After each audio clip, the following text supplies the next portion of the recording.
So, Jonathan, come and talk to us, because Minister Judith Collins, when she started the conference at 1 o'clock, talked about quality regulation. And Phil O'Reilly, of course, said, well, government ministers never say we make bad regulation, so it's all about the implementation.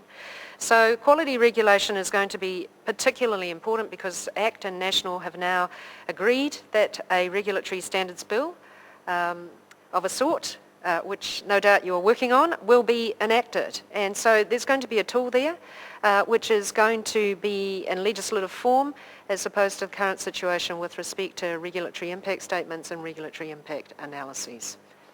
Jonathan.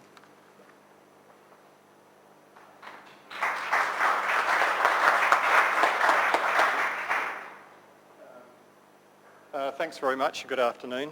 Let's see if I get this right.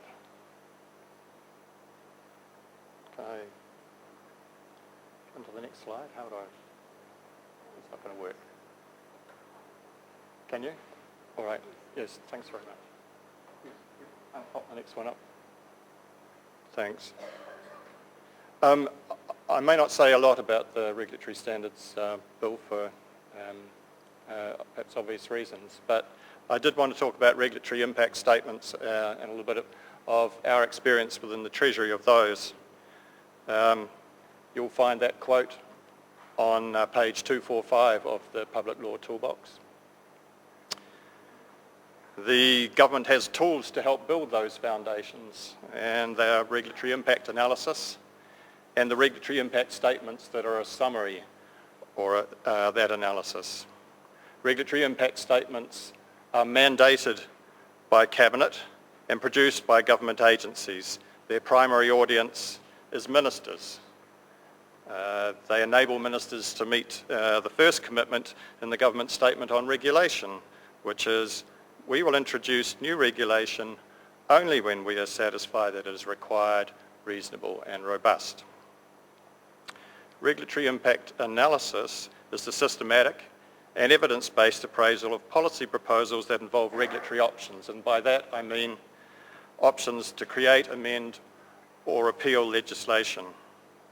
The essence of regulatory impact analysis, as applied in New Zealand and most OECD countries, is to present and justify answers to those questions.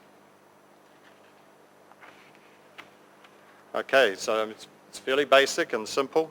What are the problems? What are the objectives sought?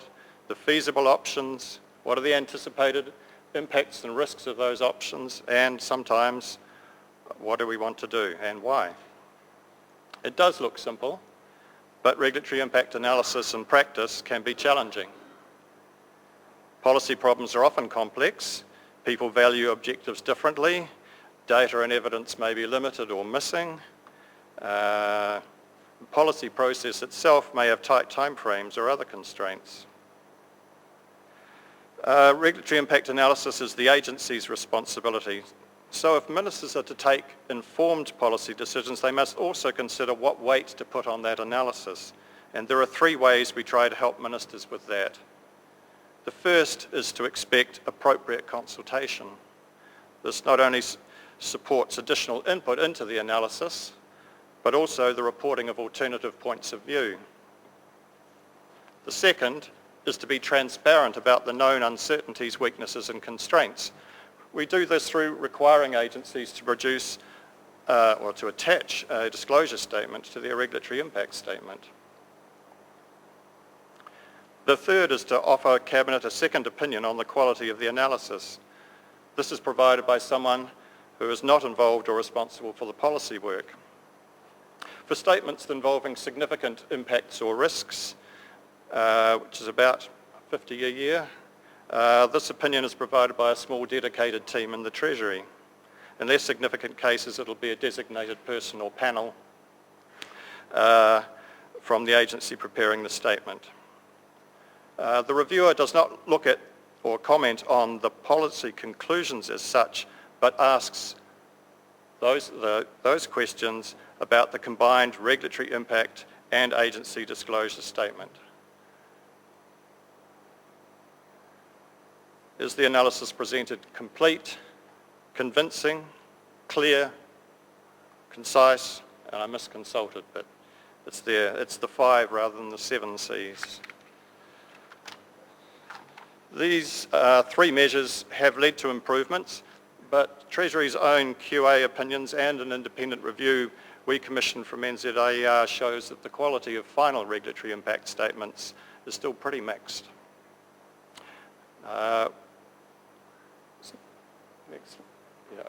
That's fine. We think agencies could do more to avoid some of the common shortcomings, and that's what those are there. In a few cases, they come from not having a logical framework for attacking the issue, but more often they come from treating it as a compliance exercise and not asking the right questions until late in the policy process. It's my view that the key to further improvement in the quality of regulatory impact statements is public engagement. While they're geared to support Cabinet decision-making, the best regulatory impact statements also engage interested external parties. They may not always provide the perfect analysis, but they get referenced in meetings with government representatives, in public submissions and bills, and even in media or blog comment. Such statements facilitate and become part of a policy dialogue.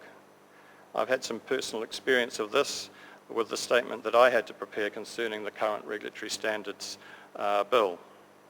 I found out recently, and it shocked me rather, that the regulatory impact statement for that bill has been accessed on the Treasury website 49,000 times, only some of which were me. I think when this happens sufficiently often, agencies notice and they seek to lift their game. That's my point. Now, if you think that's a good thing, I encourage you to take an interest in regulatory impact analysis as presented by government agencies. It's worth reading the regulatory impact statement anyway, as it'll often help you to understand what the bill is trying to do, as well as suggesting a framework for considering its merits.